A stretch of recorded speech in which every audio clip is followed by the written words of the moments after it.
Glory iAuto, mobil andalan DFSK.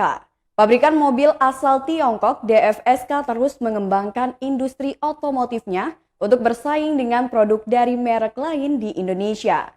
Beberapa produk mobil asal negeri tirai bambu itu terbilang cukup mampu bersaing dengan mobil produksi pabrikan asal Jepang. Satu di antaranya yakni Glory iAuto menjadi mobil andalan DFSK untuk bersaing di tanah air pada segmen mobil passenger penumpang. Selain itu, DFSK juga memiliki beberapa produk lain yakni Glory 560 dan Supercab di segmen mobil angkutan barang. Menurut Indra Kurniawan, trainer and marketing SPV DFSK Lampung, DFSK Glory iAuto sendiri bertujuan untuk menyaingi mobil lain dari kompetitor di segmen SUV. Glory iAuto sendiri diklaim sebagai SUV yang menawarkan teknologi serta fitur yang modern.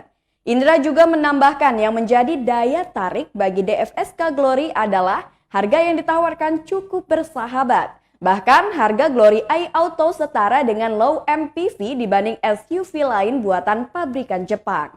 Untuk performa tentu tidak usah diragukan lagi. Pada bagian dapur pacu mesin DFSK Glory iAuto ini ditenagai mesin bensin berkapasitas 1498 cc. Hal itu membuat mobil ini mampu menghasilkan tenaga hingga 148 HP dan torsi puncak 220 Nm. Selain itu, mesin tersebut juga diklaim bakal mampu menjamin performa yang begitu mumpuni dan gahar di kelasnya. Masa transmisi Glory iAuto tersedia dalam dua pilihan yakni manual dan CVT tergantung dengan variannya. Pada bagian interior, Glory iAuto menyajikan sejumlah fitur mewah yang membuat penumpang semakin nyaman. Interiornya mewah, sudah ada panoramic sunroof.